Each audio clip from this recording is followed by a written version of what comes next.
What do we have here? We have this beautiful Chrysler 300S, which we want to feature today because, yes, in fact, these are better than just a rental car. Yeah, you can go down to your local rental car shop and pick one of these out, and there's thousands of these available across the nation. But in fact, are they actually better than that? Yes, I'm here to tell you, yes, in fact, they are. They're a great driver's car. They're featured all the best amenities and features and technology. And I want to walk through some of the components, devices, some of the nuances. I know there's some tips and tricks with this car that when I first got into it, I couldn't figure out how to operate certain things on this vehicle. So I want to give you guys the rundown, what this car is all about. We want to give you some of the look through from front to back.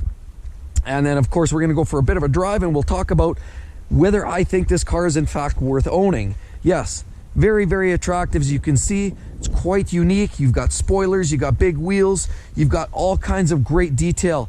Of course, you've got little fender flares here, and as well, we've got these beautiful lights. We see their projector headlamps, and as well, you guys see, you can get these actual upgraded front grills, and people do that regularly to give it that more of a stealthy British look for sure. Of course, you have some beautiful piano gloss black here, and we have this wonderful little chin spoiler. And in fact, it does look very, very, very aggressive. Right here, we have these magnificent, although albeit they're on winter tires because it is wintry out here, but we have these 20-inch wheels on these gorgeous rims. And as we go around here, of course, lots of great details there. You can touch this just to get in for sure. And your rocker panels here are quite interesting here. They flare out a little bit. Look very unique. Love the look. You got the piano gloss finishing here, large sunroof, gives you lots of light in the cabin for all the happy people up there as well as in the back. Cycle around here, big rear wing here. I love this. It gives it a real sporty look, especially when you're in the driver's seat looking back. You'll see this looks really sharp. Chrysler, not sure they have the best reputation, but there it is. And we're talking about the 300S right here. Beautiful. Lots of sensors all over, and if you look down here, you have these fake exhaust tips. Yeah, nice trim, but they don't really come right out. But you have that on both sides of the car here, and beautiful looking taillights. Some might argue this car looks very generic. I would argue that it actually looks beautiful. I think it has all the right touches in all the right places. Again, fender flares front as well as the back here.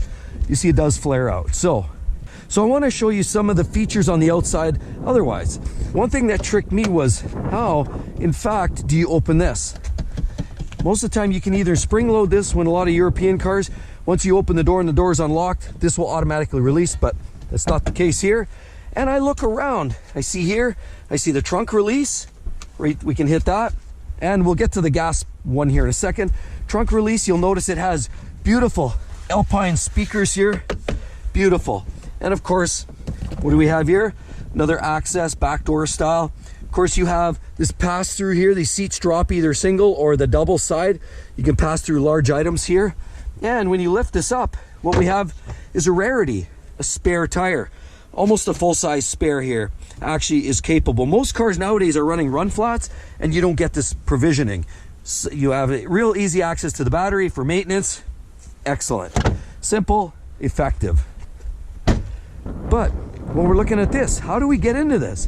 You know, I was looking everywhere. I couldn't find, usual spots. I could not find the gas release, but here's the trick. It's right here. Yes, right there. Hit that. Here's a little deal here. Look at this. Little suction puts that to protect the moisture from getting in there. But look, it's one of those. You basically just put the nozzle in. There's no cap on it. Simple, easy peasy. Gotta love that. That's the modern style with some of these vehicles. But want to keep that secure. There it is, locked. Let's start from the back. Of course, since we'll talk about all the features. These cars, great. Of course, you have your control for your windows for back here. Piano gloss finishing here, very dirty, scratches very easily. But there it is, looks great when it's new. Brushed aluminum, and of course, I love this stitching. Now, this handles are a little rubbery. Look at that. Quite low cost, very basic, very cheap looking, but cost cutting.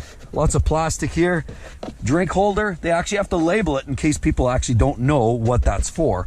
And we go down here, lots of great, essentially, fake stitching, or it is stitching, but on this rubbery type of canvas here. So it's kind of cheap feeling. You do, in fact, get a couple of inputs here. This is great. And you have your own speaker, you have your own heaters, although with that said, you can't control, you just kind of deflect. Of course, here we have this great little pass through, a couple of drink holders there. This is easy, just give that a yank, and now you can see right through there. Very simple, same junk on the other side. And simpleton right here as well. There you go. Done. How about the front? Well, in the front we have ventilation ports here. Of course, that runs from here, comes from the dash, blows through this area, and exits right here. Of course, we have all the standard controls. More of this cheap rubber finishing here. And when I say rubber, I'm not kidding. This feels like rubber. Lots of plastic. It's like a Tupperware container, but it'll wear very well. Speakers, of course, standard stuff. And again, we have to tell people that this is the drink holder. Don't put it in here. They're telling you put it in here. Probably somebody dropped something, fried their phone at some point, and then sued, Chrysler for it. That would be my guess. Anyway, so they're going to tell you, warn you, put your drinks right there. More aluminum finishing, and of course, pretty standard. You got your window controls all the way around. You can control front and back and rear locks, as well as your mirrors. Pretty standard fare. Down here, power seat on the driver's side. You have some basic controls, no memory seats here, but it does allow you the basic controls that you would hope for just by reaching through here. Of course, old school push. That's your park brake, yeah. Another push and it's out. We had a little catastrophic failure. This is the hood release. I don't know why that happened. Down here we have pretty standard lighting affair. We already showed you the trunk release and more of that beautiful gloss finishing here. And on the steering wheel, now what do we have? We can explain this real quick. We have down, up shifts, so you can paddle control. This is an 8-speed automatic transmission. And with that, you can either let it go full auto or just shift it via paddle shifters. And I'll explain later that when you're in manual mode, you can just give them a double stroke like that and it'll pop it back into auto mode. Of course, you've got some great elements here, a little more basic hand controls here. Your essentially cruise control to keep you going down the road without having to touch the gas down there. Of course, what do we got right there? More controls. That's basically for your telephone. You want to use your phone controls, voice, hands off. There you go. Beautiful display. I'll show you that after. We actually have more rubber finishing. Tupperware, Rubbermaid, whatever, lots of it. But again, I'll say this again, it wears very, very well. It's not going to look all scuffed, and it's a low reflective surface, so you're not going to get that glare from the sun coming off the dashboard with some cars that you'll get. Of course, as we go through here, I'm going to turn the ignition on just quickly. We have a push button right there. And now what we have is a whole host of Uconnect equipment. Of course, you can go and do your media here. Let me close that up. That's annoying. And I love the looks of this new display. I love it. Gives you a bit of an analog gauge cluster, but with more of an electronic digital display. It glows. It's very attractive in the darker lights. I actually really, really, really like that look. I wish more cars would adopt that with more of the old school gauges and just more of a cleanup instead of the old little incandescent light bulb shining at the back. Of course, here, standard vents controls, standard fare, great little clock, really nice looking unit.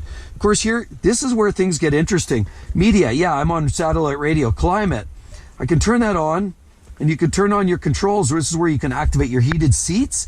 That took me by surprise. When I got in this car, these seats were roasting because of the person that lent this vehicle to me had them turned on and I didn't know how to turn them off. I'm looking for buttons everywhere and there's no buttons. That's because it's right here. So you can control driver and passenger heated seats. And of course that same storyline, mirror dimmer, as well as deeper levels of settings. You can get into apps. Of course, lots of different applications, navigation, which is great. Look at that nice look, right? So we can do that. Phone, if you want to do the hands-free bit, X that out, and then we can go into settings. Okay, that's primarily because the car's not running. Enough about that. I'm not going to get into a whole barrage of that. Pretty standard, nice, easy open, clean, simple, fairly sturdy. There's a little bit of a flex in there, I noticed, on a few parts in this interior, but again, hard plastic. Not the most attractive, but it'll wear very, very well. That'll outlast me and you. Down here, of course, we have the controls, the volume, And this is to change your, if we go back to media, for example, this will actually, your selector, and then this, of course, will say volume up and whatnot. It has multiple different features and availability to its control. So you can either mute that, you can also turn that screen off by hitting that, turn the lights out if you like it, if it's too bright at night, turn it back on. Hazards, you got traction control, you can turn that on or off. Parking assist, business, if you don't like the beeping, boom, turn it off. Sport mode, of course, will give you a little bit quicker shifting. And then, of course, we have defrost and standard heating controls, you know, hot, cold. On both sides, you can activate independently, so dual climate, as well as AC and recirc. So standard HVAC controls. We've got this beautiful little deal here. As you'll notice down there, there's a little 12-volt control or power. You can plug any of your ornaments, vibrators, snow blowers, hair dryers, you name it, can all fit into there. Here, I don't know, I think this was meant to be for cell phones, but I'll tell you right now, I'm rocking the old cell phone 14 Plus Pro Max, ain't gonna fit in there, so that's not gonna help. Although you can probably put your wallet or some other knick-knack in there and move on with the world. For example, I'll show you, just chuck a little wallet action in there, and this is a great place to hold your wallet if you just need quick access, maybe your debit cards, credit cards, what have you. That's a great little touch right there. And of course, we have this very similar to Jaguar's setup, but Jaguar pops up, it comes out of the console, and then you have the rotary dial. Same thing Dodge now, it doesn't pop up, it's always there, but you do have the rotary controls. More piano gloss, I love that finishing, but look at that. Look, if you give it a bit of a wipe, it cleans right up nice, but it high maintenance, I will say that. But it does bring up the level of quality in this interior. It makes those little details everywhere, the gloss, it just gives it enough. If you had all high gloss plastic, like the low grade stuff like this, that would feel cheap. So down here, you can seize that up. 2 cup holders right in the middle.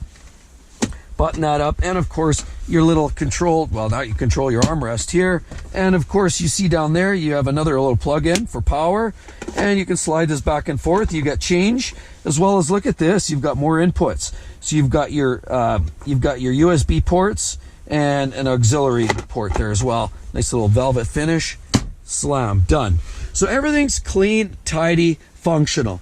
Up here, pretty standard garden variety. Yeah, nothing's too fancy there. You can put all your cards there if you like. And that brings us to this. Put your little sunglasses and whatnot in here. Great little spot. And what I'll do is, see, look at that. Nice release. Oh, that's so relaxing. I could literally watch this all day. All day. Look at that. But enough about that. Look, little S badging on here. Cute touch. And of course, like, you can elevate this. Look at that. So there's all kinds of little background functionality that you don't necessarily see or jumps out at you immediately, but it's all there. It's all there for the grabbing. And on top of that, what we can look at next is the sunroof. So we'll turn the ignition or turn the car on, and then we can hit this, automatic. We hit that button, it strokes back. And you'll notice there's a few options. You can go sunroof open, and this vent, that just pops the vent up slightly. You'll notice it gives you a slight little airflow, but if you want to go here, open it all the way, that slides all the way back, and now you have light in the back for all your happy little customers back there, and everybody's illuminated here. So we can close that up, and we will close that vent. We'll close that all up, seals the deal, and of course, let's close that one more time and let that do its magic. So on our way, we have self-dimming mirrors. You can also change those types of controls, but we're not going to worry about that. Let's start this thing up and see how it sounds. Well, actually, before we do that, let's look under the hood real quick, and maybe it'll become more clear to you why this vehicle is actually better than just a rental car. Let's take a look here. So I already popped the hood with that busted connector, and look, also nice touches, chrome touch, and we cycle around here. Boom. There we have the 3.6 liter variable valve timing, or you call it whatever you will. This is essentially a Pentastar 3.6 liter V6. Makes about 300 horsepower and around 260 pound-feet of torque. Very easy maintenance parts. You can look down there. You see all kinds of, your auxiliary belts are easy to access. Your hoses for coolant are easy to access. You've got this beautiful piece. You'll need to get access to all your relays and your fuses for your engine compartment. It's all there, easy to access. This is fueled right up. Of course, your coolant, everything's accessible, easily accessed. Of course, here's your brake master cylinder buried under there, but nicely hidden because that's an ugly piece of hardware. And everything is there and it's clear. Easy to access, powerful engine. Not going to blow away a lot of Ferraris with this, but in fact, it is a lot of fun to drive and it makes it very sprightly. So let's close this up and let's go inside and go for a drive. Close that up, seatbelt. All right, so let's head on out and let's start it up. You hear that?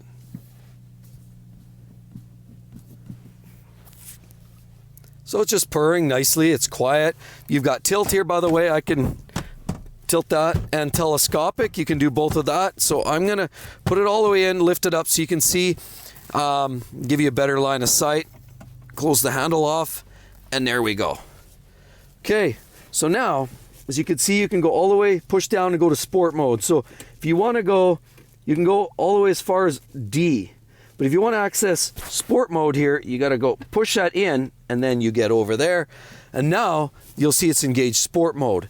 And of course, if we go another step further, we can actually go into here, settings, and then, okay, so we're in sport mode. As you can see, we're in first gear. But if you feel around here, if you've never been in this vehicle before, everything's at your fingertips. And you can actually feel, so if you run your fingers behind this, there's a set of little volume knobs, and you can hit those, and those will change your stereo controls. So if I pull on this, it changes that, and on the other side. So there's a couple of little controls at the base of your fingers here.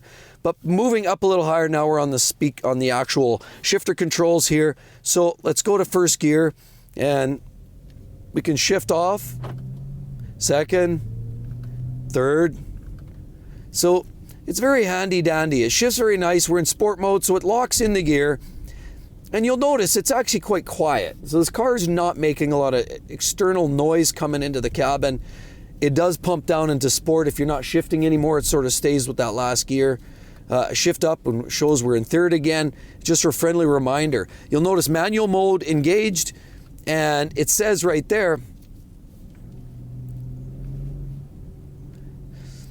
see, it's very easy to operate. It's like second gear, it shifts fairly quickly. It's not a dual clutch. It's not even as good as the ZF 8-speed, the way things are tuned in the BMWs or the Jaguar F-types.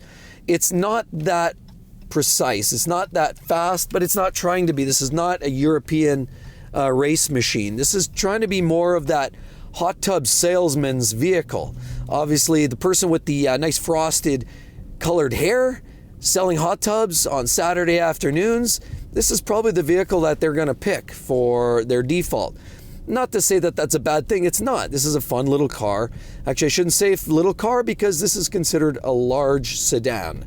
This is bigger than even the Toyota Camry. This is more in line with the Toyota Avalons of the world. In terms of size, clearly not the same chassis. I mean, with this vehicle here, we're dealing with other things. For example, this car here has a V8 option. I mean, you could step it up and get into a real powerful set of drivetrains in this vehicle. And in this case, we've got to stick with the V6 because it's base and it's simple and it's more cost effective at a meager price tag. This vehicle is much more easy to live with and more affordable. But again, see, we can shift. It's very simple, easy to live with that way. We can also turn this back to drive mode at any time, on the move, and life's good. So clearly what I would say from my perspective, this car is super easy to live with. Nice, quiet, relaxed. You got all the stereo controls and the comfort. The heated seats cooking me again, and everything's nice. There's no concerns here from a comfort level. Reliability seems to be pretty solid. With that said, we know Repair Pal states these cars being at about a 3.5 out of 5 star for reliability. We can also expect to pay, in that $700 a year for annual servicing. Not necessarily the cheapest car in town, but it is quite affordable. It's not that unreliable. It's got a lot of great features, and like I said already, it's not going to be a real tank. It's not going to be a serious risk by buying something from, say, oh, I don't know, even buying a car from Alfa Romeo, where you risk, challenging, reliability concerns with a car like that. What we're looking at here, well, let's find a spot where we can dart into the traffic here.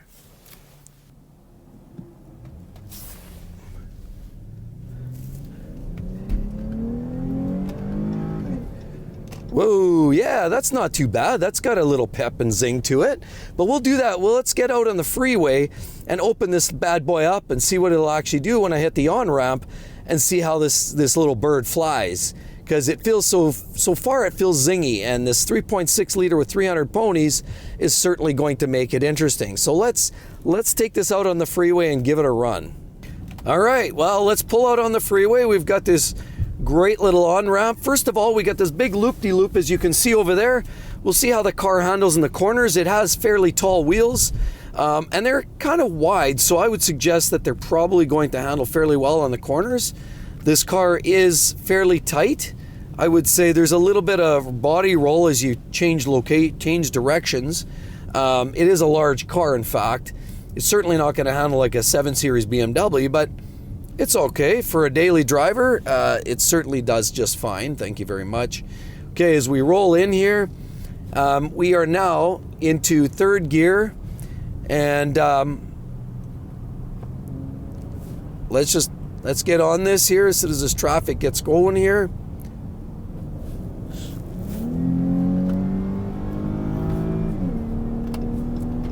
Oh yeah, that's what I'm talking about.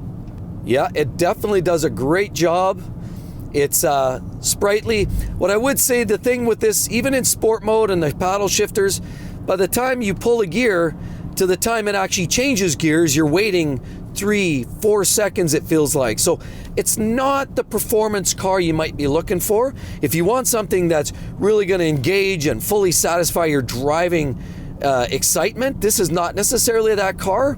But again, not everybody wants to go from 0 to 60 in a hero moment. So some people just want a car that's a little fun, has all the features, it's relatively reliable, it's easy to live with, and it's cheap to buy. And this car, in fact, is in and around, give or take, 40 grand or so. It is fairly cheap to buy. So it's pretty affordable, pretty easy to live with.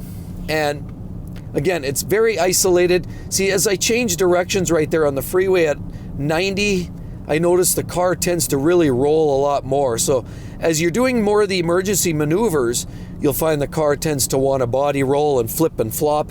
And that's where, yeah, this, again, as I said, this is not a 5 Series, this is not a 7 Series BMW, not an AMG E63S, not even close. What it is, in fact, is hot tub salesman's car. It's great. It's great. If you're selling houses, you're a realtor, maybe you're flipping from house to house, it looks stylish, it's comfortable, it has lots of room in here.